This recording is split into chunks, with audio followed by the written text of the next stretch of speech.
Manda mensagem aqui, se vocês Já quiserem, já Gabriel está e entrando. Manda no Zap. Thaís. Tá.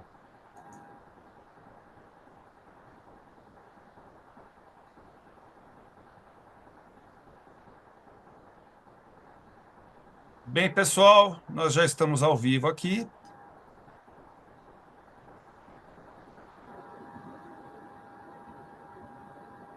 e estamos aqui fazendo os ajustes aqui da parte mais do detalhe tecnológico aqui, ligando as interfaces todas, o trabalho que a gente tem que pôr aqui para rodar.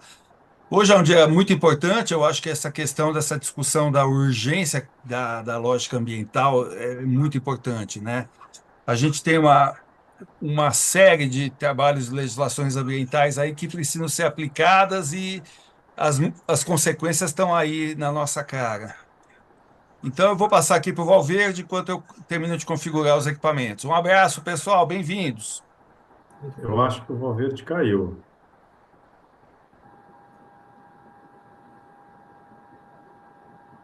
Caiu mesmo. Valverde despencou, mas já voltou, já está aqui com a gente. Está dando looping aqui no áudio. Vocês estão ouvindo o looping? Não.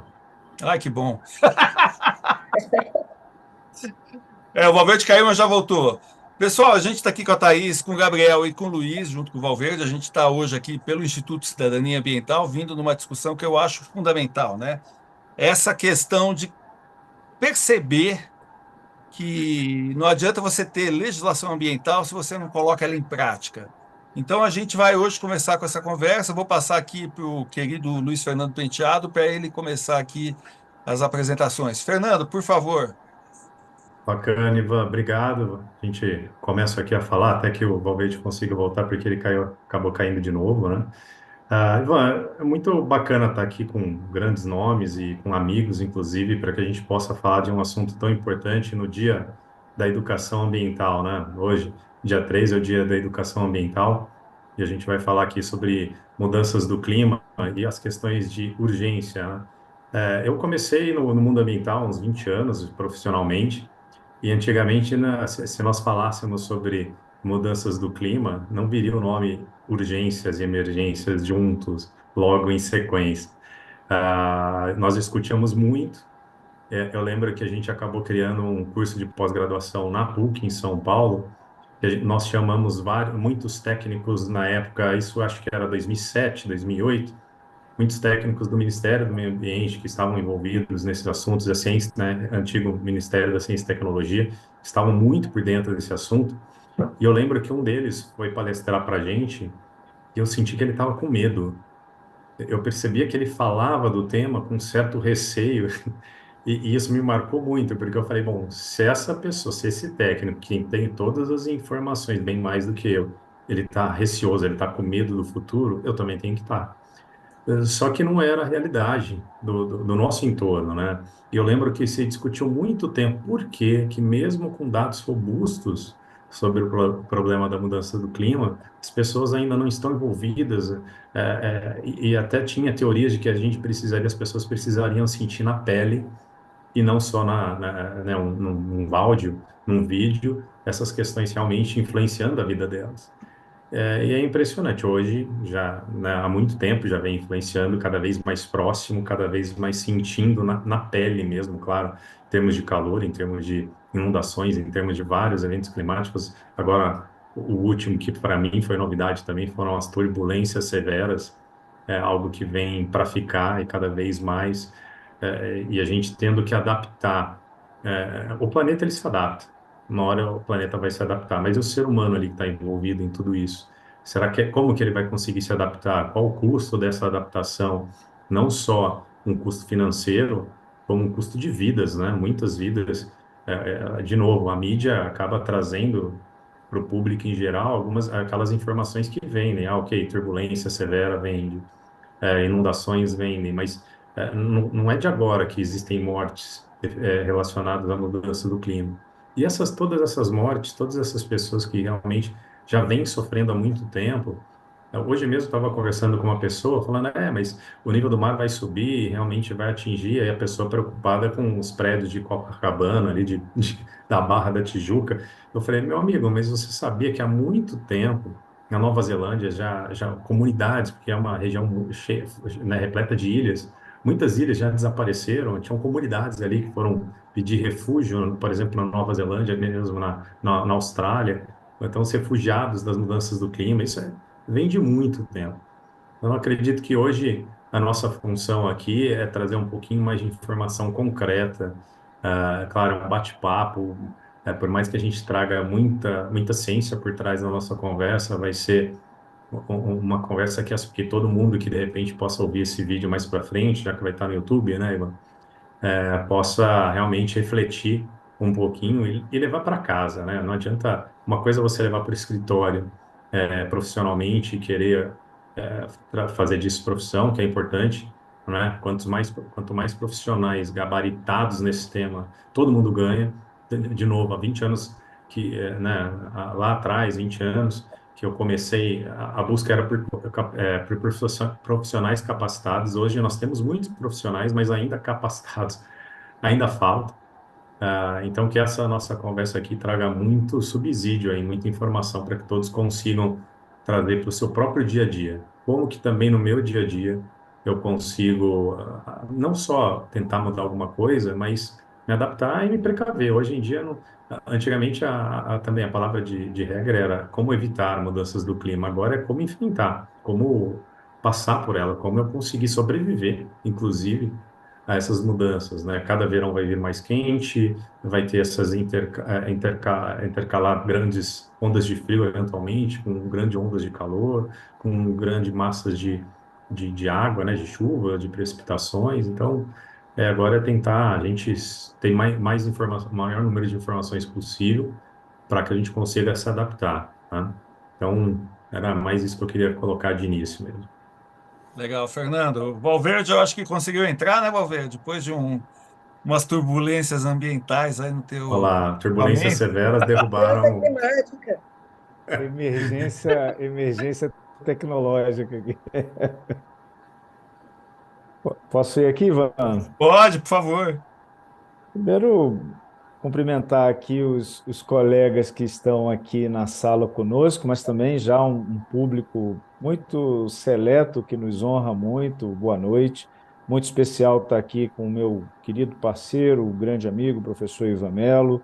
Da mesma forma, professor Luiz Fernando, querido amigo, particular referência, e dois ilustres convidados aqui. Começo pela doutora Thais Leonel. Uma grande honra, Thais, poder dividir aqui esse debate contigo. Nós que já nos conhecemos há tanto tempo, já militamos aí na causa do direito ambiental há bastante tempo, mas acho que é o primeiro momento de estarmos juntos aqui. Estou muito honrado com isso. E outro especial amigo, uma pessoa que tenho aí em grande referência também, por conta da sua produção acadêmica, mas também da sua atuação lá no Instituto Agronômico da Cana, nosso IAC, é o professor Gabriel Blaine, quem tive aí o privilégio de recentemente o assistir em palestra magna aí de uma conferência também do meio ambiente. Um timaço aí de pessoas que a gente tem o privilégio, né, Ivan, de não ter um público que nos assiste, mas ter aí colegas especialistas que sempre participam dos eventos aqui que o nosso Instituto Cidadania Ambiental promove. Eu ouvi atentamente o que o Ivan, o que o professor Luiz trouxeram nesse minuto inicial do nosso evento. Eu também coloco alguns pontos aqui, que eu penso que pode orientar esse nosso diálogo, muito por conta da data, né? Nós iniciamos aqui, tem aí um grande motivo, que é o Dia Mundial do Meio Ambiente, que acaba colocando o mês de junho todo como mês, né, do meio ambiente, de muitos debates, e isso é importante para que a gente possa colocar na pauta uma série de temas de políticas públicas que precisam orientar esses temas e também fazer desse momento um momento de balanço, um momento de avaliação. E nós aqui, enquanto sociedade civil, enquanto academia, enquanto setor empresarial e também representantes de governo, temos aí o papel de fazer esse diálogo constantemente. Nós estamos muito também lutados pelo que está acontecendo no sul do país, mas nós também, se nós buscarmos numa memória recente, o norte do país estava justamente no extremo do calor intenso, no momento no extremo de seca, onde Rio Negro, Solimões, ali um conjunto de afluentes foram impactados. E eu me lembro muito, professor Gabriel, a quem já passo aí para as suas considerações, um estudo produzido que trouxe a preocupação e já também um monitoramento das folhas das árvores da floresta amazônica que já estavam ali chegando a uma marca de 34, 35 graus, fazendo aqui só um registro que 40 graus, por exemplo, desse tipo de folha e de vegetação já compromete, inclusive, o processo de fotossíntese. Ou seja, nós temos visto o extremo no nosso país, né? A gente pode nem falar aí da questão global, que também tem inúmeros outros casos, não passará ao largo, mas o Brasil vive isso. E também as nossas cidades. As cidades têm sido cotidianamente bombardeada por esses efeitos. Recentemente, tive o privilégio de dar uma entrevista para a Rede Record e me foi perguntado se a população estava consciente dos efeitos das mudanças climáticas. Eu disse que não, que, na minha opinião, não estavam, porque as pessoas ainda não conseguem fazer a conexão com os reflexos das mudanças climáticas e o nosso dia a dia, das enchentes, do calor intenso, da escassez de alimento, da sombra da insegurança alimentar. Enfim, é uma pauta aí muito vasta, mas que nós aqui temos o privilégio de termos especialistas. Então, Gabriel, a quem eu cumprimento e agradeço aí em nome do Instituto Cidadania Ambiental, passo aí para as suas considerações preliminares. A gente aqui não tem um script, mas eu penso que o dia a dia de cada um aqui é muito rico. Na sequência, vamos ouvir a doutora Thaís Leonel. Bom, José Valverde, professores Ivan, professor Luiz Fernando, doutora Thaís, não podia começar sem agradecer a honra de ter essa oportunidade de participar desse evento, de tentar com o meu trabalho, assim como do Luiz Fernando, também trabalho como pesquisador há quase 20 anos, em janeiro de 2025, vou completar 20 anos de pesquisa no IAC, e tive, em alguns momentos do início da minha carreira, experiências muito parecidas com a sua, Luiz Fernando, de trabalhar com mudança climática e poder testemunhar hoje em dia, 20 anos após, como as perguntas e as expectativas voltadas à mudança climática, elas mudaram. Não posso usar a palavra evoluir, porque foi uma mudança para algo até mais triste, né? Para uma realidade até mais severa, com frequência e intensidade, especialmente de eventos extremos, mais elevada, né? Que tem sofrido elevações ao longo do tempo, mas é uma honra poder estar aqui e poder, então, tentar contribuir para essa live ou para essa nossa conversa, né? Pegando, então, né, eu vou tentar ser breve, porque, de fato, é um tema muito para mim, muito empolgante, e que eu trabalho diariamente com isso também. De fato, há 20 anos, eu tenho a minha formação em estatística climatológica, agrometeorologia, e por ter essa formação, logo quando entrei, a análise de dados de forma estatística no Instituto Agronômico mostrava claramente que qualquer estudo de risco agrometeorológico, de risco de eventos adversos à agricultura, à produção agrícola, à geração de alimentos, ela não podia ser, ela desde lá já dava para nós percebermos que isso não podia ser feito desconsiderando as mudanças climáticas, desconsiderando uma mudança nesse risco, nessa probabilidade de ocorrência desses eventos extremos que estava se modificando ao longo do tempo. Estudos antigos costumavam tratar o clima como algo estático, é uma média de 30 anos, de 50 anos, e a gente começava percebendo ali que essa média ia mudando ao longo do tempo. Não era só a variação, mas a média ia subindo ao longo do tempo.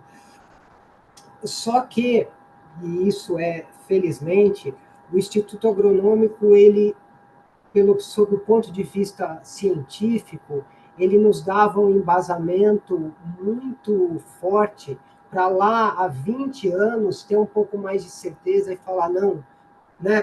Porque a pergunta há 20 anos era essa coisa de mudança climática é verdade mesmo? Será que pode mesmo acontecer? Essa era a pergunta que a gente, toda vez que eu ia dar alguma palestra a respeito, essa era a primeira pergunta. E falando, só voltando no começo, falando de uma evolução para um quadro até mais triste, hoje em dia a pergunta já não é muito mais essa, a pergunta é, puxa, qual que é a intensidade dessa mudança? Onde a gente vai parar? Né?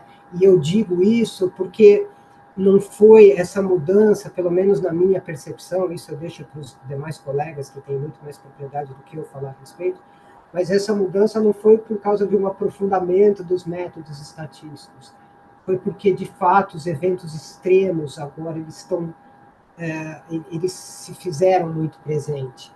De 2010 para cá, especialmente no Brasil, a gente teve uma intensificação na frequência e na intensidade de seca muito grande. Em 2023, nós tivemos o outro lado, né, aquele episódio absurdo de chuva no litoral norte de São Paulo, que a gente chegou a valores de 180, 120, 680, 620 milímetros de chuva em São Sebastião, né? Isso significa, em um período menor do que 24 horas, isso significa que cada metro quadrado do solo naquela localidade recebeu 620, 680 litros de água. É um evento absurdo, né? E ondas de calor juntando também com ondas de frio, porque essa elevação média na temperatura, ela não faz com que os eventos de frio extremo reduzam, como nós temos observado e até comprovado de forma estatística lá no Instituto Agronômico de Campinas, no IAC. Então, olha, eu vou parar por aqui minha apresentação, porque essa primeira fala, porque, de fato, os indícios ou os resultados científicos que comprovam as mudanças climáticas, atualmente, pelo menos na minha opinião, eles são inegáveis. Então, todo esse estudo de legislação, de leis, para um leigo como eu nessa parte, para mim é algo importantíssimo, que vai certamente nos ajudar a lidar com os efeitos que essas mudanças vão trazer e, quem sabe, também a tentar minimizar, né, a levar a padrões de sociedade, a padrões de consumo, a padrões de comportamento que também tentem não fazer com que nos espera, não fazer com aquilo que nos espera nos próximos 30, 40 anos não seja tão intenso quanto pode ser se a humanidade não tiver juízo. É isso.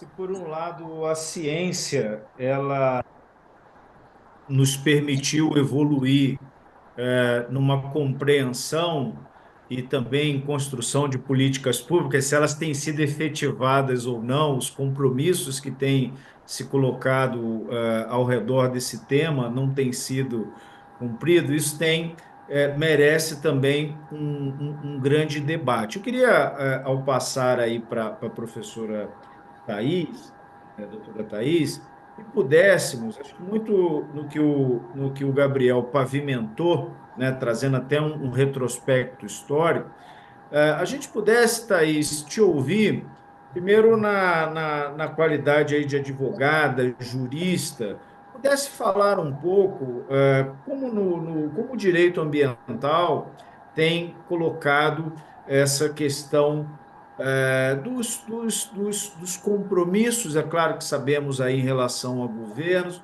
mas temos aí várias coisas desdobrando nessa seara das mudanças climáticas, litigância, conceitos como ESG vindo se somar a princípios que, de alguma maneira, vão ser aspectos práticos de se cumprir metas, políticas públicas. Eu queria que você trouxesse justamente esse olhar de como nós vamos construir o cumprimento daquilo que vem sendo pactuado. Como é que o direito ambiental nos levará a esse caminho, se é que nos levará a partir de todas as suas análises, vivências e reflexões? Boa noite, professor Valverde, é um prazer estar aqui. Realmente, a gente já tinha cruzado algumas vezes em alguns lugares. Eu sou uma fã sua do seu trabalho, do trabalho do Instituto. Uma alegria estar com meu parceiro de trabalho, o professor Luiz Fernando, com o Ivan, professor Ivan, e escutar a referência que é esse grande cientista Gabriel Blank, que tem estudado a dinâmica das mudanças climáticas de forma científica, e que é o que eu acho que o direito ambiental tem que sempre estar de mãos dadas. Vou fazer um comentário aqui, não divergindo do que foi colocado tanto pelo Luiz quanto pelo Gabriel. Eu também tomei ciência, né, consciência das questões envolvendo mudança climática em 2009, numa pós-graduação que eu fiz fora do Brasil. E, para mim, também era estranho ouvir alguma terminologia, alguns questionamentos que ainda para o direito, e acho que para o direito ambiental ainda estava bastante incipiente, né? A gente ainda tinha pouca produção aqui jurisprudencial, mas a gente precisa fazer uma constatação, né, Valverde? A primeira de todas é que o direito ambiental ele não obedece às regras da teoria clássica do direito. Ele é um direito provocativo. O direito ambiental é um direito que questiona, que faz com que o profissional se posicione obedecendo à lógica científica. E aí a lógica científica do meio ambiente, a lógica científica da produção jurídica também. E nós estamos num momento, como você disse, né, que fica muito evidente a necessidade do profissional do direito trazer esse olhar para a ciência e se perguntar como é que o direito pode ajudar, como é que o direito pode contribuir para a efetivação de um padrão sustentável de sociedade e para que a gente possa garantir um padrão comportamental, seja climatológico, seja jurídico, que nos leve a um lugar, entre aspas, seguro, né, Gabriel? Como você apontou, se a gente lê relatório e se a gente observar com lupa, não precisa ser nem uma lupa com um grau muito grande, se a gente observar com um pouco mais de cuidado os últimos relatórios do IPCC, a gente é provocado, se não pela profissão da gente, mas enquanto ser humano, e a pergunta é, até quando eu vou conseguir acesso à água? Até quando eu vou poder chegar num lugar e comprar, pedir uma água com tranquilidade e fazer lá uma compra de um bem que é da sobrevivência? Então, além da água, a questão dos alimentos, né? Até quando eu vou poder comer com um pouco mais de segurança? e até quando eu vou poder comer, haja vista que esses eventos climáticos, eles trazem aí não só o impacto no ser humano, eu acho que, obviamente, e inequivocamente os mais expressivos, mas principalmente o que a gente tem perdido em relação à biodiversidade e sem saber a consequência disso. Então, daqui 100 anos, daqui 50 anos, daqui 30 anos, no norte temporal, onde nós estaremos? E aí a gente precisa fazer psicanálise, né? Nós estamos preparados para fazer essa psicanálise? E a gente precisa sentar e falar, bom, quem eu sou, onde eu estou e para onde eu vou. E isso demanda um olhar acurado para todas as feridas que nós temos. E aí não só as feridas, mas também as oportunidades que a gente tem, científicas, sociais. Ah, agora virou, cientista virou, como chama aquele que lê, né? Adivinho. Não, nós temos dados Cartomante. concretos, cartomante, nós temos dados concretos que podem aí trazer uma previsibilidade e adiantar o próprio modus operandi do que o direito pode ali se adequar para uma resposta efetiva. Então, na seara do que você disse, professor Valverde, a litigância climática, né? A primeira vez que eu ouvi essa expressão lá em 2009 na Espanha, aquilo me causou um espanto. Como isso? A gente não precisa de um instrumento novo, já que nós temos um arsenal jurídico para a defesa do meio ambiente. Sim, mas nós precisamos de um modo diferenciado que permita a gente se valer de outros instrumentos para colocar, para criar obrigações do poder público para atender a demandas que a ciência traz. Quer dizer, acho que tem duas palavras que são palavras de ordem, uma que é a união da comunidade acadêmica científica, seja ela de qual ramo do conhecimento for, e segundo, planejamento. Não tem como a gente sair do lugar sem planejar. Então, a gente tem uma Constituição Federal de 1988, que lá, quando ele cria a política urbana, ele já prevê a obrigatoriedade do desenvolvimento, da implementação dos planos diretores, que nada mais é uma oportunidade de planejar, de antever, de olhar, né, de fazer essa psicanálise, onde eu estou, quem eu sou e como é que eu vou chegar lá daqui 5 anos, daqui 10 anos, como é que eu vou revisar, quais são os meus pontos fortes, quais são os meus pontos fracos, e com isso fazer o que o brasileiro tem um pouco de rechaço, né, de aceitar, que é a gente prevenir. Então, como é que eu previno isso? Na indústria, como é que eu previno isso com atuação jurídica? Como é que eu previno isso com os meus clientes? Eu preciso esperar chegar um evento desastroso que traz aí um aumento na mortalidade mundial, né? Nós não estamos falando só dos eventos aqui no Brasil, talvez a gente hoje tenha como standard o que a gente está vivendo, mas eu preciso esperar que isso se concretize, que isso se demonstre para que eu tome atitudes. Então, acho que essas são as palavras e que fica aí de provocação para a gente debater e a gente continuar essa conversa agradável. E o mais interessante, né, tanto Thaís quanto Fernando e Gabriel, é que a gente comenta uma coisa: todo mundo aqui tem esse expertise, esse conhecimento, essa prática ambiental, e mesmo assim a gente sente essa dificuldade, esse delay, né? Você imagina quem não tem acesso, né? Quer dizer, a gente tem uma ação de educação ambiental, uma ação de conscientização, uma ação de comunicação aí que é bastante premente. Eu acho que talvez acho que é o nosso principal foco, no meu ponto de vista, de a gente conseguir chegar nas pessoas e levar a informação, né? Porque é engraçado como acontece hoje até pessoas a questionar a questão que não há uma variação climática, não há um aumento de temperatura, não há. E isso tá na pele, né? Tá no dia a dia, está no foco. E falta muita questão dessa entrega de informação, né? E aí a lógica de fake news, a lógica de todo o processo acaba dando uma enevoada nesse processo. Fernando, se você puder continuar aí, também retomar isso, eu sei que você vai ter que sair um pouquinho mais cedo hoje.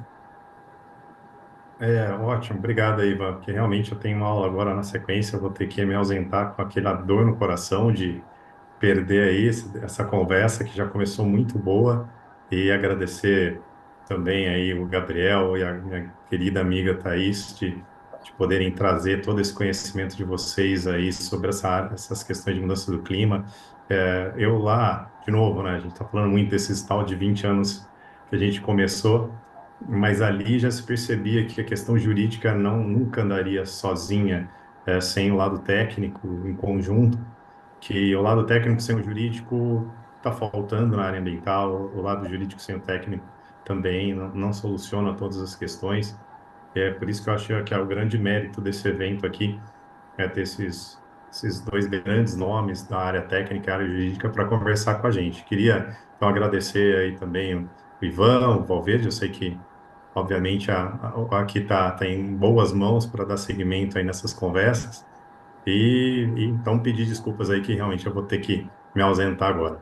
Obrigado a todo mundo, bom evento, depois eu Obrigado, vou ali no Fernando. YouTube ver o restante da conversa também, com certeza. Obrigado, Fernando.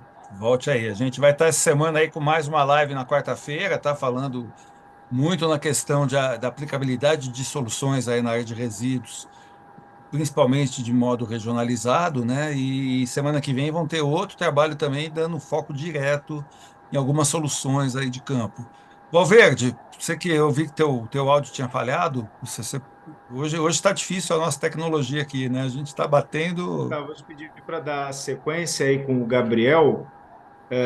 Até, Gabriel, numa linha de que a professora Thais trouxe um ponto que a mim também é muito caro e a você, que é a questão da escassez de alimentos. Isso tem aí uma matriz que é o tema da segurança alimentar. Uhum. Desses reflexos que as mudanças climáticas vão criando, vão impactando, eu queria muito te ouvir sobre caminhos para a descarbonização da economia, as preocupações com a segurança alimentar e também uma fala sobre a questão tecnológica. Ivan, eu tenho visto muita gente aqui nos acompanhando aí pelo YouTube, que acabam tendo ali essa relação com a questão da inovação tecnológica, startup, enfim, né? O Luiz, que é um entusiasta aí da inteligência artificial, que acabou de sair. Então, queria muito te ouvir sobre esses temas e depois passamos aí para a Thaís repercutir isso, mas também fazer aí um olhar também sobre os outros pontos na área jurídico-ambiental que temos. Nossa, José Valverde, e como essa conversa está sendo importante, interessante, e como o caminhar dela ah, tem uma coisa na ciência, né? Ele está lógico, ele está embasado, né? Então, estamos às vezes discutindo hipóteses, propondo hipótese, e a hipótese é um chute científico, mas o chute não é um chute qualquer. O chute científico ele está baseado num conhecimento, num pensar lógico sobre o conhecimento, e aí temos a proposição da hipótese. Então, Valverde, pegando essa sua pergunta, ou chamar, né, de provocação, falando muito baseado na segurança alimentar, deixa eu voltar a algo muito importante que a professora Thais falou, que é da união. E isso, para mim, é uma coisa importante, porque, de certa forma, a climatologia, a agrometeorologia, ela tem essa união desde o aspecto físico de algo que acontece, e foi falado aqui, na temperatura das folhas da floresta amazônica. Eu vou tentar não ser muito técnico, mas existe algo importante para a formação de chuva que chama núcleos de condensação. De forma geral, na atmosfera, o núcleo de condensação mais importante é o NaCl, proveniente dos oceanos. Na floresta amazônica, a própria floresta amazônica produz esse núcleo, um outro tipo, mas é um núcleo de condensação, que é um dos fatores fundamentais para a formação de chuva. E essa chuva produzida na Amazônia, ela rega, ela é uma irrigação muito importante para toda, porque ela vem, né, não vou entrar no nome de Acas, nada disso, mas são os rios voadores, os rios flutuantes, ele irriga todo o centro-oeste e a agricultura do nordeste. Portanto, com esse conhecimento, há uma hipótese muito plausível de que desmatar a Amazônia vai prejudicar o agronegócio aqui, vai prejudicar a geração de alimentos aqui. Então, evidentemente, a gente precisa unir todas as esferas que estão ligadas ao entendimento desse fenômeno e ao comportamentos sociais, humanos, que podem frear esse fenômeno para a gente ter a nossa segurança alimentar. E ainda sobre um aspecto um pouco mais produtivo, vou me arriscar um pouco mais nem vou me arriscar, mas, enfim, vou me permitir falar um pouquinho de economia, que eu não entendo, mas as commodities agrícolas ou o valor do alimento, ele tem uma ligação, uma união em todo o planeta. Se a gente tiver algum grande produtor de soja, ele por um evento climático extremo, ou por um aumento de frequência do evento climático extremo, ele tem uma quebra muito importante nessa soja, o preço mundial da soja vai subir. E aí, muitas vezes, quem vai ser prejudicado? Muitas vezes, da soja e do alimento. E aí, populações dos países mais pobres, que muitas vezes foram os que menos colaboraram para a elevação dos gases de efeito estufa na atmosfera, vão ser justamente os que mais vão sentir esses efeitos. Tanto as mudanças físicas, né, as mudanças, como eu falei, atmosféricas, climatológicas, quanto também a elevação desse preço das commodities agrícolas, que leva à elevação do alimento, né? Então, essa união, ela é muito, muito importante, essa união de esforços, ou vamos dizer, tentar usar outra palavra para não copiar totalmente a professora Thais, mas uma visão global, né? É uma visão multidisciplinar que integra tudo isso. E só para dar uma última opinião, um último comentário sobre um outro aspecto da pergunta, né, do meu colega, do meu amigo José Valverde, a tecnologia ela é de extrema importância. Né? Em 2023, o Instituto Agronômico, nós até reestruturamos a nossa programação de pesquisa institucional, visando tecnologias, conhecimento, pesquisa, desenvolvimento e transferência, sob a ótica da mudança climática. E a ótica da mudança climática nós fizemos de forma bem abrangente. Vou dar um exemplo específico, mas que mostra a abrangência. A gente tem a parte de pós-colheita, né, que trabalha dentro da câmara fria. A princípio, não, mas não tem nada de mudança climática. Não, claro que tem. Porque a pós-colheita, ela promove a segurança alimentar. A segurança alimentar é um dos pontos em que as mudanças do clima podem mais impactar. Então, é claro que algo que promova a segurança alimentar vai lidar com o desafio, né, com o impacto negativo das mudanças climáticas. E aí, toda a parte de novas tecnologias verdes, né, é de extrema importância. Eu só termino, eu acho que tudo isso, de fato, é importante, claro, como cientista, obviamente, eu acho que o desenvolvimento tecnológico é importante, pelo amor de Deus. Mas existe algo também que o ser humano precisa repensar, é os padrões de consumo. Puxa, aqui em Campinas, né, tem um dos maiores shoppings, um grande shopping, acho que posso falar o nome, Shopping Dom Pedro. E a praça de alimentação, ele tem um andar, né? E a praça de alimentação dele, que é gigantesca, fica no andar de baixo. Então, você pode, desse andar mais alto, olhar a praça de alimentação. Se você ficar lá 10 minutos, a quantidade de alimento que é jogado no lixo é uma coisa, assim, impressionante. Não existe planeta Terra. Se todos os seres humanos do planeta Terra acharem que tem o direito de fazer aquilo, não tem planeta Terra suficiente. A gente vai precisar de uns 18 planetas Terra. eu acho que esse tipo de coisa o ser humano tem que, em algum momento, ter algum entendimento disso.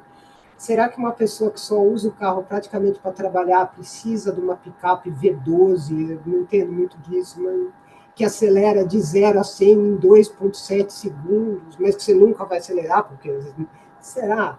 Então, eu acho que também esse tipo de, voltando, né, a essa minha primeira, o meu primeiro comentário de mudança de comportamento, todas as tecnologias são aprofundamento do conhecimento, desenvolvimento de tecnologia, evidentemente, isso tudo é muito importante, mas há também que um entendimento do ser humano, aonde ele está e para onde ele quer ir, como muito bem falou a doutora, a professora Thais. Muito bacana, Gabriel. Eu acho que essa discussão é muito séria, né? Porque essa questão de a gente ter uma necessidade de soluções na parte alimentar e, ao mesmo tempo, ter que fazer um caminho de uma integração de uma agricultura com toda essa lógica de mitigação de gases de efeito estufa, eu acho que é uma necessidade importante. E eu vejo aí, assim, discussões aí que começam a entender a maneira de que você realmente faça um trabalho dentro da agricultura, numa linha de produção positiva, sempre de uma maneira que você tenha um trabalho integrativo, um trabalho de uma participação mais holística, mais sistêmica, assim, nessa ação de que você realmente tenha uma solução do processo e que a gente consiga ter continuidade, sustentabilidade nessa ação. Professora Thais, o que que você nomina aí como hipóteses ou possibilidades para a gente pensar em caminhos de solução? Ô, Ivan, deixa eu aproveitar na sua carona aqui e dobrar a aposta aqui e a Fica à vontade, responsabilidade da Valverde. doutora Pode. Thais, para não passar em branco. Thaís, na linha do que o professor Gabriel trouxe, especialmente da questão tecnológica, e Ivan, tem um timaço aí do pessoal de inovação tecnológica aí Você viu, né, Valverde? Você viu, né? participando. O Demétrios Moura, pô, querido parceiro, um cara que tem se dedicado muito à questão aí das startups e tal. O Irã, nosso parceiro do Instituto Capoc, o Rodrigo Figueiredo também, um outro instituto parceiro também muito dedicado à tecnologia. Takaki. Oi? O Takaki, o Daniel. Isso, o Takaki aí dos nossos hackathons, então tem um timaço aí ligado à inovação tecnológica. É, Thaís, o que que acontece?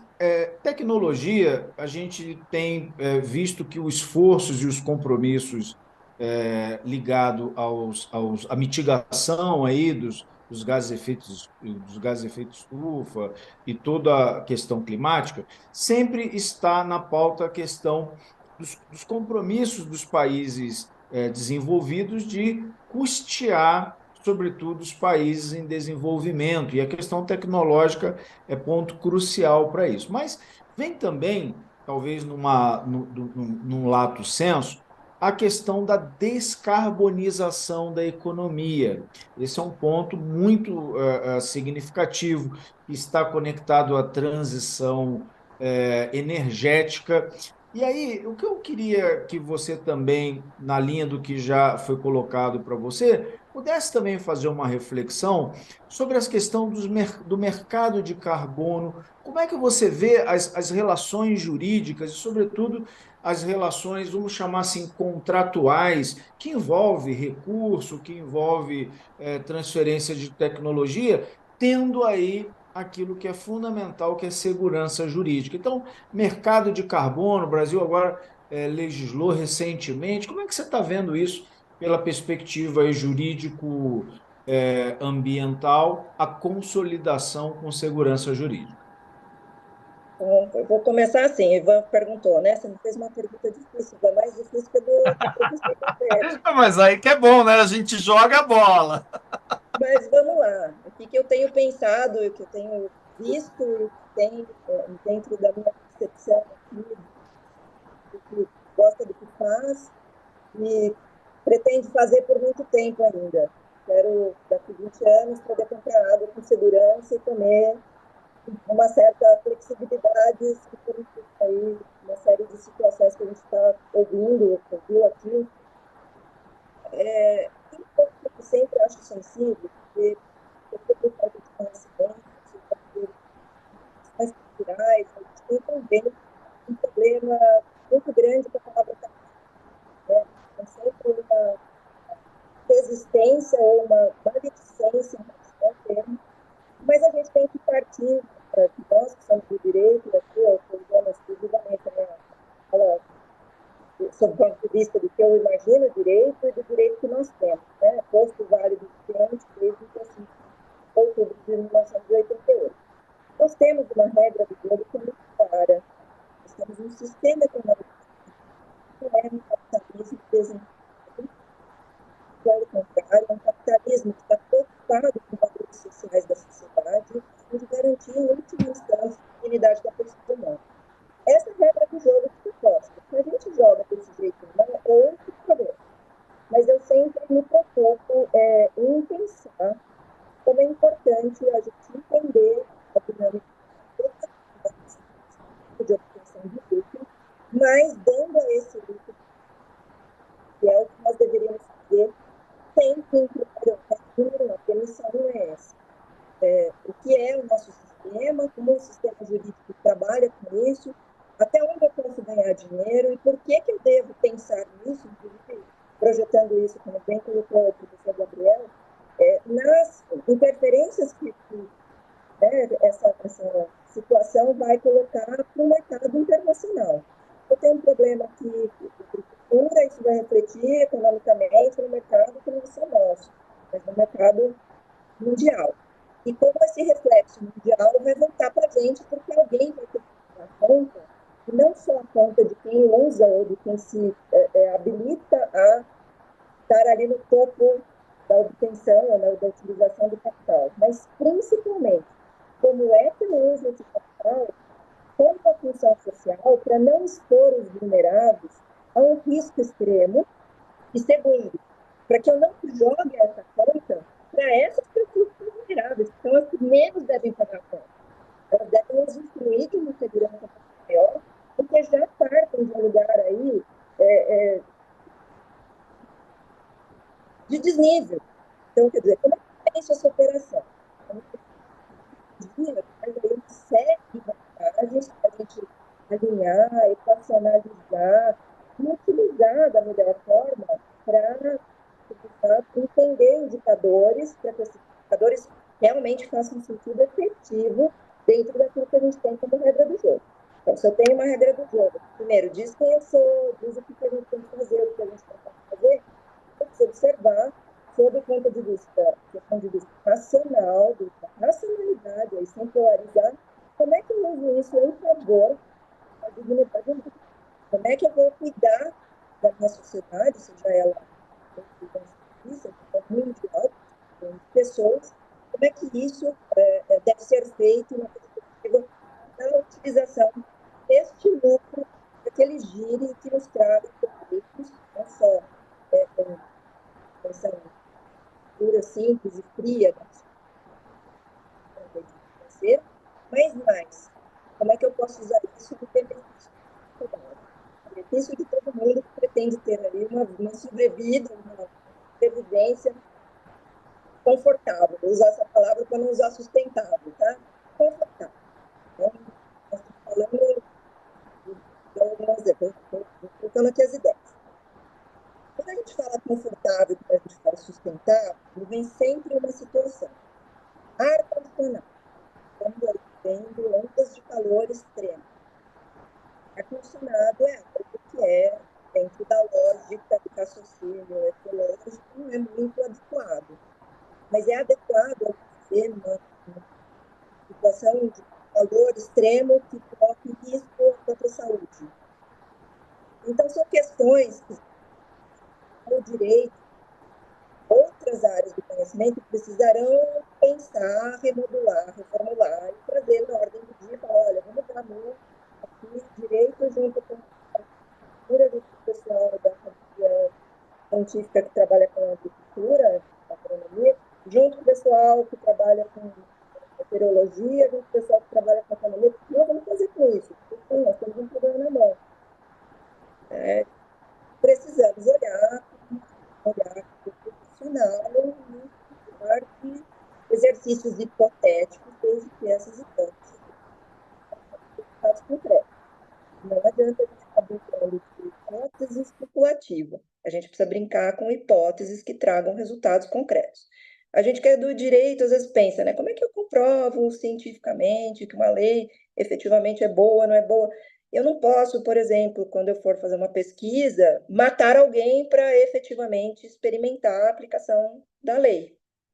Porque matar alguém pressupõe a restrição da tua liberdade. Estou falando de um bem aí da maior magnitude. Como eu brinco disso quando a gente fala de mudança climática, de redução, né, descarbonização da economia, redução da emissão de gás de efeito estufa? Então, sim, acho que a lei tem um papel fundamental, o legislativo tem um papel fundamental, assim como também as outras normas, né, talvez de qualidade menor, mas já fazendo uma referência à CETESB, que eu sou fã, que já tem lá, em alguns setores, a obrigatoriedade da entrega para a renovação das licenças de operação dos inventários de emissão de gás de efeito estufa, para entender como é que, olha, me reporta o que você está fazendo e o que você está fazendo para melhorar isso. Porque também não adianta você trazer aqui e dizer, olha, medi tanto, emito, claro que emito, ok, e agora? Faço o quê? Então, ok, emito, se você não me trouxer a emissão, você não opera, mas eu também preciso ter ali um pós-venda, né? Como é que eu conquisto esse pós-venda e eu faço com que a sociedade se imbuia dessa certeza de que não se trata só de uma obrigação legal do conforme ou desconforme. Se trata, se eu não cumprir isso, eu terei problema, porque eu acho que a nossa geração ainda experimentará muitas restrições, mas eu terei problema, e aí egoisticamente falando, porque é assim que o ser humano pensa, né? E eu terei problema para beber água. Então, se eu não quero, não tenho aí um nível de empatia mais aguçado, se eu tenho problema em pensar nas futuras gerações, se eu sou mais cética, eu penso em mim. Então, tá, se eu quero pensar em mim, eu beberei água daqui 20 anos. Com essa flexibilidade toda, eu chegarei, comprarei, terei água potável, eu comerei. Então, são questões que aparentemente são simples, mas não são complexas. E aí, Valverde, você questiona duas situações que são interessantes, né, você falou do ESG, que não é especificamente um instrumento jurídico, mas tem dado força aí às relações e às cadeias de produção e às cadeias de desenvolvimento de produção, seja em qual setor for, né, em qual setor estiver adotando essas práticas, mesmo que não seja obrigatório, seja voluntariamente, isso traz uma dinâmica, e volto a dizer, da psicanálise. Eu saber quem eu sou já é uma grande prerrogativa, porque se eu não souber quem eu sou, eu vou continuar me comportando como um trem desgovernado, né? E qualquer coisa serve. Né? Se eu não sei onde eu, né, Alice no País das Maravilhas, se eu não sei onde eu quero chegar, qualquer caminho para mim tá bom. Mas não tá bom, porque nós estamos falando aqui de um caminho que vai colocar em risco a nossa vida. E aí é um risco, na perspectiva da humanidade, ele é muito grande e muito custoso. Quem vai pagar essa conta? Né? Como é que a gente faz? Porque quando a gente vê os relatórios do Fórum Econômico, que colocam lá o último relatório, né? Os tops 10 dos riscos globais dos próximos 10 anos, 5 deles são ambientais, 3 deles são tecnológicos e só 2 são sociais. Como eu lido com essas informações e esses dados? Como é que eu faço esses movimentos hipotéticos para entender como é que eu vou legislar a respeito de um assunto, como eu vou cobrar determinado setor? E aí a gente entra na questão do mercado de carbono, que é um mercado que dia sim, ele está na mídia, e de forma também, com todo respeito, mas muitas vezes esquizofrênica, né, Valverde? A gente escuta, faz 3 anos que eu estou estudando isso com muito afinco, é um tema que me é muito caro, mas a gente vê as pessoas, assim, vou fazer uma analogia também. Olha, eu tenho aqui um girassol no meu parapeito, quero gerar crédito de carbono. Opa, pera, como é que eu dou segurança jurídica para um tema que nós não estamos nem preparados a discutir? né? Nós não temos nenhuma regulação no nosso mercado interno. O que tem copo meio cheio, copo menos cheio, mas é importante para que a gente se posicione no mercado mundial. Haja vista que o Brasil aí já foi considerado até pelo Fórum Econômico como um dos grandes atores e responsáveis para esse processo da descarbonização mundial. Quer dizer, temos como fazer, como faremos? Temos aqui elementos e instrumentos para permitir que o mundo tenha uma sobrevida um pouco mais confortável. Poderemos fazer? Poderemos. Mas como? Então, óbvio, é uma situação que depende da base, e a base sempre, para mim, é a base educacional, né? A comunidade aí acadêmica, a comunidade científica é fundamental nessa hora para trazer conceitos, para trazer toda forma de esclarecimento, toda forma de cenários, né? Hipóteses. A minha pesquisa foi esse. Nesse cenário eu tenho esse resultado, esse. Se eu for usar, eu tiver um processo de decisão lúcido, eu só vou conseguir decidir se, obviamente, eu tiver dados e cenários que são lúcidos. Então, aí a gente precisa, mais uma vez, é menos a esquizofrenia e mais a racionalidade. E imagino, Valverde, que esse mercado do carbono, né, essa movimentação que nós estamos vivendo em relação à descarbonização, à oportunização até de econômica, de utilização disso para girar a economia, é de extrema importância. Então, seria muito hipócrita chegar aqui e dizer isso é um horror, vai gerar dinheiro. Que bom que vai gerar dinheiro, porque para o financiamento das perdas e danos que nós já tivemos, das ações efetivas para diminuição de gás, né, redução, mitigação, diminuição de gases de efeito estufa, nós vamos precisar de gente que tem dinheiro, que pague por isso. Então, se a gente consegue falar essa língua, que essa língua seja usada para trazer benefício para a humanidade. Então, ponto 1, acho que é uma oportunidade, sim, que nós temos diante de nós e que nós precisamos olhar com cuidado. Como ele vai se desenrolar, nós estamos esperando para avaliar se vai ser do jeito que está proposto, né? O projeto de lei está tramitando, estamos aguardando, mas eu não tenho dúvida que mais dia, menos dia, isso vai chegar na nossa conta também. Né? Então, você, o setor do agro, o setor da energia, o setor... E nós? Mais dias, menos dias, também vão cobrar de nós o nosso risco climático enquanto pessoa física. E aí, eu não tenho dúvida alguma que os bancos vão liberar acesso ao capital de acordo com o risco climático que nós temos. Quer dizer, José Valverde tem um risco climático assim, Thaís tem um risco climático assim. Quem paga mais juro? Se eu sou o banco e eu estou fazendo girar o capital, quem é que tem que pagar mais? Qual é o risco que tem ali? Que coloca em risco maior a humanidade? Então, eu não tenho dúvida que nós temos aí uma série de desafios pela frente, mas também não tenho dúvida que nós estamos diante de uma grande oportunidade de fazer com que vamos falar no nosso país, que o nosso país ocupe um lugar de destaque, ocupe um lugar, uma posição de resolução de conflitos, de resolução de situações que possam aí não só abarcar a nossa população brasileira, mas também outras que necessitam da nossa produção agrícola, da nossa energia, da nossa biodiversidade, enfim. Para daqui 30 anos, todo mundo poder chegar e falar, putz, eu posso ir num bar e comprar uma água sem problema nenhum. Ou eu posso ter até dinheiro para fazer isso. Né? Porque também não adianta poder comprar se eu não tenho valor para que isso seja possível. Então, mais uma vez, quem vai sofrer se a gente não pensar na melhor dinâmica são as pessoas que têm um grau de vulnerabilidade muito maior, que não fizeram uso da situação e que vão pagar o preço sem nenhuma dó nem piedade.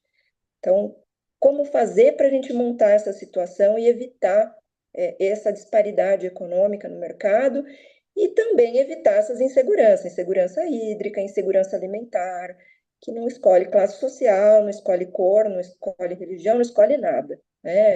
Não tem nem respeito à soberania. Ela vai respeitar efetivamente o ponto ali de partida, o ponto fulcral, que é você come ou você não come. E aí nós vamos falar, você é digno ou você não é digno. É meio, sei lá, para mim é um pouco equação matemática isso. Acho que a gente tem, hoje começaram, né, as negociações e as discussões na Conferência de Bonn, que dá início aí a toda a parte de elementos e argumentos que serão submetidos à COP 28, 29, e não tenho dúvida que um dos temas que vão ser discutidos será esse, né? Quem vai pagar a conta de quem já teve o seu país aniquilado? E, na verdade, nem é um país que usou para isso, mas que sumiu.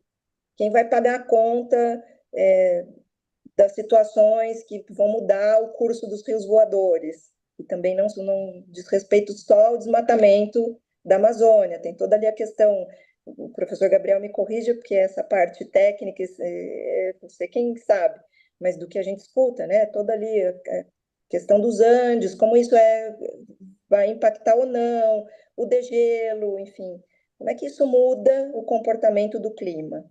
E aí, mais uma vez, caímos na psicanálise, é uma questão comportamental. Como é que eu trato questões comportamentais? Olhando para ela, analisando qual é as variantes que ela que se incide sobre ela, como ela se comporta com as variantes e como é que a gente responde a isso, porque nós não sabemos a consequência de nada, absolutamente nada.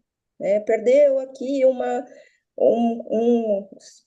biodiversidade, uma diversidade aqui específica dessa situação que é da Amazônia. E o reflexo disso daqui 10 anos dentro da segurança alimentar, por exemplo? Mas era uma coisa insignificante. Pois é, mas nós não sabemos.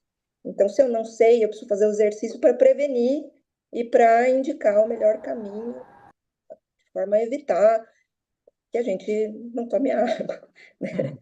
Quem lê o relatório do IPCC, para mim fica muito evidente. Se programe para não tomar água ou para sofrer restrições em relação à água, que é o que a gente vai ter se a gente não cuidar, como bem falou o Gabriel, e se a gente não agir de forma lúcida, de forma prudente, com o que a gente tem hoje disponível no nosso mundo.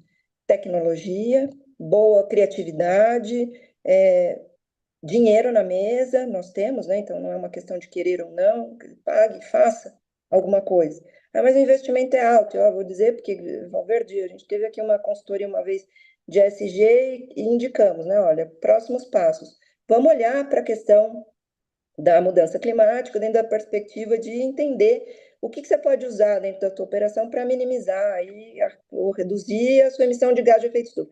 Não, mas isso não é uma questão imediata. Meu risco é baixo, não tenho nenhuma multa, não tenho nenhuma situação. Ok, mas o risco é baixo na conformidade, mas e na sobrevivência? Então, eu não tenho obrigação, mas voluntariamente não te interessa, enquanto um personagem da economia, fazer um investimento um pouco mais poupudo para lá na frente, esse lucro ser um lucro efetivamente com função social? Para mim, isso faz sentido quando a gente pensa em mercado econômico, quando a gente pensa os riscos, né, que a gente tem globais, quais são os 10 maiores, como é que eu lido com isso? E quando a gente lê e vê lá, eventos climáticos, é o top 1 da lista de 10, então temos que fazer a nossa lição de casa. E acho que essa, professor, ações como a do Instituto, elas são imprescindíveis para que a gente leve, nem que for um pouquinho de consciência, para quem quer que seja, para que a questão seja debatida sem fake news, sem muito apaixonamento, mas com muita eficácia, com muita prudência, com muita efetivação. Senão nós não vamos sair do lugar, nós vamos continuar polarizando tudo, discutindo temas que não merecem discussão, né? Não merecem muito gasto energético da nossa parte, e sem poder usufruir dessa oportunidade que a gente tem na mesa hoje, deste cenário que a gente vive atualmente. Excelente, Thaís. Olha, eu tô até em pânico, viu? Porque vou, vou ter que mudar tudo aqui, porque... Terapia, tem que fazer. Ó, professor, Não, assim, 3, 4 pessoas aqui no chat agradecendo a explanação sua, falando que você foi profunda, lúcida e muita clareza na colocação e fato, aí eu acho que o que você pegou é exatamente um caminho da responsabilidade pessoal, né? Da gente perceber o papel da gente de maneira direta dentro do processo. Eu acho que isso é o que tem mesmo, é o que fica, né? Porque é fundamental. Eu vou aqui passar, a gente tem mais 10 minutos aqui para fechar a nossa conversa. Eu vou lançar duas propostas aqui, Valverde. Uma delas aqui, eu vou aproveitar esse nosso time aqui de pessoal de startups aqui, eu vou lançar a possibilidade aí junto com o Irã, junto com o Takaki, junto com o Rodrigo, junto com todo o pessoal aí, até mesmo o Newton, da Newtex, todo esse pessoal aí que está aí, o Dourado, que está aí com o ZSEX, que é uma baita estrutura de descarbonização, de mensuração e simplificação de processo, para a gente lançar uma lógica de um novo hackathon ambiental aqui pelo ICA, viu, Valverde? Eu acho que a gente vai poder Pô, fazer uma ação bacana, somar todos esses partícipes aí, puxar o apoio aí do Biage, que está vindo aqui com o Adão representando, que eu conheço o trabalho deles lá no sul de Minas, que é fantástico lá, a ação que eles têm na lógica de estrutura de empresa, assim, absolutamente adequada em todos os aspectos. Então, eu acho que a gente traz uma provocação bacana aí para a gente trabalhar no tempo, Valverde. Bem, bem, bem legal. Eu muito acho que a bom. gente passa agora para um fechamento aqui da nossa live, agradecer muito aí e vamos pegar as considerações finais aí para a gente poder deixar o pessoal feliz. Por falar ainda, né? Fica aquele É, gostinho, mas é bom fica. para a gente fazer mais aí, nos É, reunir, né, com mais frequência. Mas eu concordo sim, Ivan, e já convido aí o nosso querido professor Gabriel Blay, né, que o Gabriel ele tem uma vivência de campo muito significativa, né? E Gabriel, você é muito inspirador, né? Apesar do pouco tempo aí de convivência, mas o Gabriel ele é muito inspirador porque a academia ela tem um papel de formular, mas de formular de maneira que possa permitir a prática, a praticidade. Ela tem que, inclusive, inspirar legislações ou transformações de legislações e, sobretudo, a política pública, né? A academia tem que ter muito esse papel. Eu ali, né, com a professora Consuelo na PUC ou na Faculdade de Saúde Pública, lá com o professor Arlindo, a gente tem sempre buscado dar praticidade a tudo aquilo que você concebe do ponto de vista científico. Então, Gabriel, passo para você aí, para você ter aí seu tempinho aí para finalizar e fazer suas considerações, mas aqui já com o pedido de que a gente volte em breve a estar junto aí numa nova rodada. Bom, Valverde, Ivan, professora Thais, professor Valverde, professor Ivan, começo minhas considerações finais dizendo que, nossa, que prazer poder conversar com vocês, poder aprender coisas novas, espero ter contribuído. Com certeza, conte comigo para as próximas lives, para os próximos eventos. É algo também muito prazeroso, muito inspirador para mim. É, só, né, claro, eu concordo em gênero, número e grau, Valverde, com esse papel da academia, em especial do instituto que eu sou, que é o Instituto Agronômico, que é um instituto de pesquisa aplicada. Né? Claro que nós temos, assim como universidades, nós temos curso de pós-graduação, claro, a gente tem a parte da ciência básica, que é importantíssima, mas ah, o agronômico ele foi fundado em 1887 por Dom Pedro II para resolver problemas práticos, na época especialmente da produção cafeira. E tornou-se conhecido na história por soluções em problemas práticos, como ferrugem de café, como a própria crise de 29, que prejudicou a produção do café aqui, e o agronômico já tinha investido em tecnologias para outras culturas. Então, olha, temos. Então, é com prazer que eu ouço as suas palavras e acho que o que eu tenho para acrescentar Bom, concordar também, claro, com a professora Thais, essa mudança de comportamento, essa psicanálise, ela precisa ser de fato feita também. A gente vê cada comportamento, eu lembrei de alguns aqui que nem vem.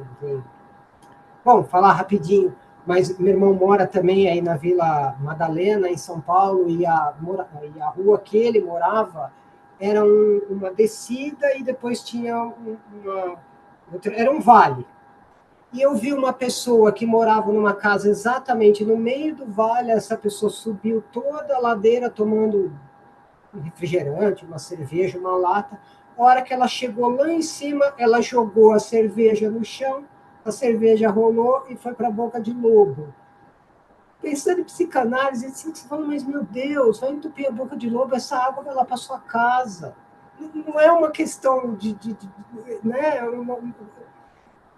Então, assim, de fato, né, precisa dessa conscientização e pegando aí as startups com muito investimento à tecnologia para trazer soluções. A questão do ar-condicionado colocado pela professora Thais é muito feliz.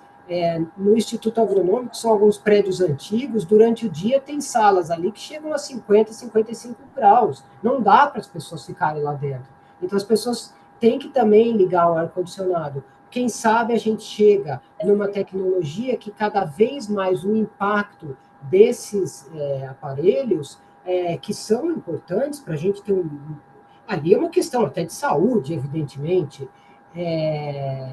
para que o impacto, a pegada, a produção de carbono, a pegada aí, seja cada vez menor. O investimento em tecnologia, junto com o investimento, uma mudança de comportamento que coíbe excessos, coíbe, né, desperdícios, parece que esse aí é o caminho.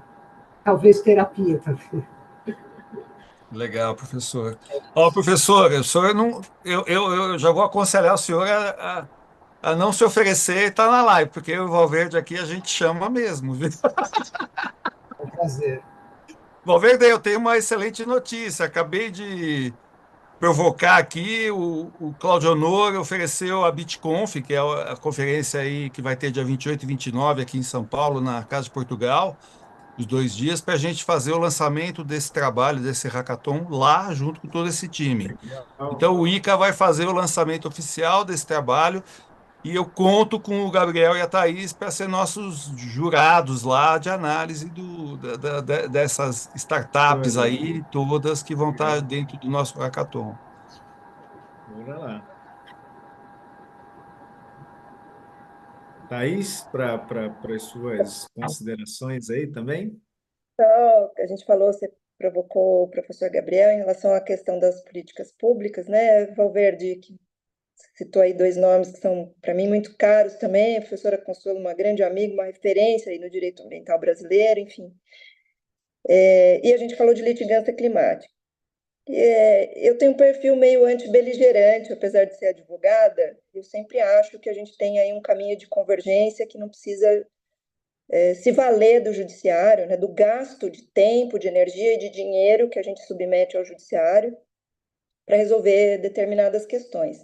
Mas é fato que hoje essa formatação da litigância climática, que vai levar não só judicializações aqui no nosso país, né, fazendo com que o judiciário obrigue o poder público a implementar o que ele já deveria ter implementado, mas também grandes demandas que vão ser submetidas à Corte Interamericana de Direitos Humanos, o que a gente já tem visto. Então, se por um lado, né, a gente sempre copo meio cheio, copo meio vazio, é um copo meio vazio, a gente também tem que dizer que, graças ao bom Deus, a gente tem um judiciário lento, mas efetivo, uma matéria que tem sido olhada com um pouco mais de cuidado e que, quem sabe, com um pouco de consciência e empenho, a gente tenha decisões que obriguem os governos a entregar o que eles já deveriam ter entregado, para que a gente tenha uma sociedade mais livre, justa e solidária.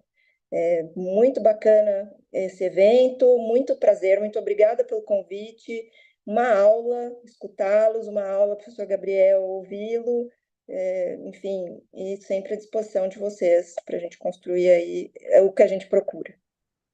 Obrigado, professora. Muito bacana e assim é muito gostoso sair assim dos eventos e ver que a gente provocou questionamentos, pensamentos, pessoas entendendo que. E aí eu vou na sua fala como principal, entendendo a sua responsabilidade dentro dos processos, que eu acho que é a parte mais importante. Valverde, se você puder encerrar para a gente. Passo por um lado, com tristeza, porque tá tão gostoso aqui, né? Tá bom. Esse bate-papo, e com nada programado, né? Não tem script, não tem nada, vai tudo aqui no. E acho que isso que enriquece mais, e isso são craques, né? Então isso facilita muito. E pensar que tantos assuntos poderíamos ter. Faltou, por exemplo, falar de adaptação climática e o quantos municípios, eu vi aqui o secretário Wellington Benevides, ali da região É, central do estado, que está aqui conosco. Então, na figura do Wellington, cumprimento um conjunto de gestores públicos que estão aqui. Eu que hoje estou também no município aqui de Mogi das Cruzes, ali com o prefeito Caio Cunha. A gente tem visto o quanto os municípios precisam estabelecer ali os seus planos, e não é plano de papel para ficar na gaveta, não, é plano de ação, né, de adaptação às mudanças climáticas, né? É, temas que aqui poderíamos também mencionar como aprofundar um pouco mais o que está acontecendo aí no sul do país, o que, por exemplo, o que esperar da COP que será sediada aqui no Brasil, né? Enfim, tantas outras questões, aquilo que poderia potencializar um processo de descarbonização, que é a questão da matriz energética, dos resíduos sólidos, do agro, né? E da nossa matriz aí de transporte, né?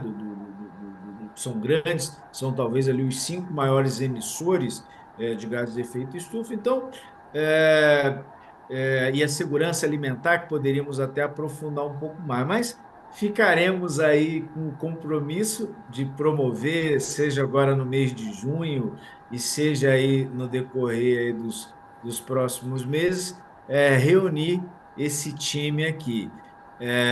Eu faço aqui o encerramento agradecendo. Tivemos aqui quantos, Ivan, que entraram aí, que de alguma maneira deixa eu ver tiveram, agora. Deixa eu ver aqui. passaram aí pelo 100, nosso evento? 117 pessoas passaram pela live. Muito bacana. Aí, ó, muito legal, é significativo. Acho que temos um material aí para repercutir. O Instituto Cidadania, nós estamos fazendo uma ação muito bacana aqui, mesmo virtual, mas nós fizemos agora o terceiro seminário Comunidades Sustentáveis. Nós estamos indo na franja da cidade de São Paulo, na periferia, levando a palavra da sustentabilidade, falando de ODS, levando case. Então está muito interessante. Eu também quero te convidar aí a nos acompanhar enquanto instituto. Já convidar para a próxima quarta-feira, depois de amanhã, nós vamos fazer aqui uma live muito bacana, porque o governo do estado de São Paulo vai lançar um programa na área de resíduos sólidos, sobre regionalização, sobre PPP, concessão, e nós vamos fazer aqui em primeira mão uma live para já repercutir essa política pública que dá sequência, e que me honra muito, junto com o Ivan, junto com o secretário Penido, à época, de sermos ali aqueles que saíram a semear, né, Ivan? E É, hoje é uma política pública que está ali cristalizada no Plano Estadual de Resíduos Sólidos. Então, quarta-feira, 19 horas, vai ter aqui já um timaço também para repercutir isso. E na próxima segunda-feira. Na próxima segunda-feira, a gente vai dar sequência nesse tema das mudanças climáticas, mas nós vamos falar duas coisas, dois temas, ó, imperdível. Nós vamos falar sobre o que fazer com as mais de 100 milhões de toneladas que deverão ser geradas no Rio Grande do Sul de resíduo da construção civil. E nós vamos falar também de resíduos volumosos, como tratar móveis, colchão, blá, blá, blá, tudo de dentro de casa que virou resíduo, né? E nós vamos ter aí dois grandes especialistas, talvez tenhamos aí um terceiro convidado, né, Ivan? Mas nós já temos dois confirmados aí, dois craques, duas maiores referências no tema Ó, do gerenciamento. É? a Juliana da Glutina está aqui na reunião. Ó. Se ela topar, eu acho que a solução dela.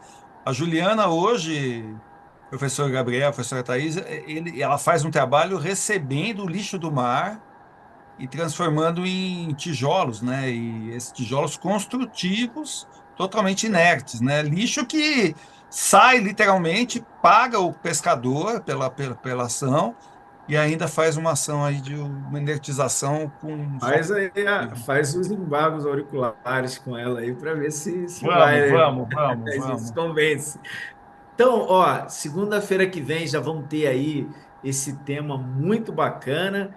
E vocês também que quiserem de alguma maneira se somar aí num voluntariado ou trazendo projetos corporativos, trazendo projetos comunitários, projetos governamentais, o Instituto ele não tem fins lucrativos e ele está muito aí, porque tem um timaço aqui, ó, está aqui com a gente que integra o nosso conselho, Paulo Baldan, o doutor Renato Azevedo também, que vai trabalhar toda uma área nossa aqui ligado à igualdade, direitos humanos, enfim, tem um grande time aqui que está à disposição da sociedade, é a nossa retribuição, porque o Instituto Cidadania Ambiental, ele não é cidadania ambiental por acaso.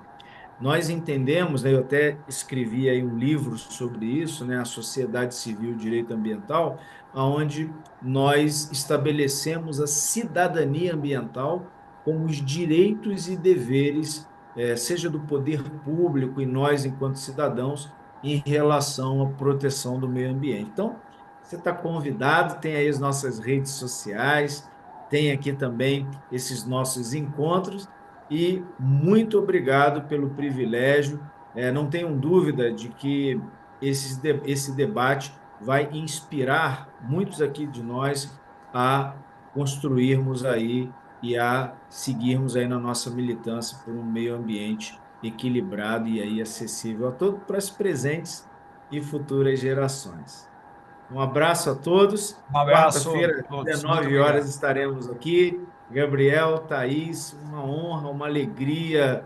Obrigado aí pela generosidade aí de compartilhar tanto conhecimento, com tanto propósito, mas com tanta também humildade. Muito, muito legal. Ivan, parceiro de sempre, obrigado aí pela energia de fazer acontecer um evento como esse aí.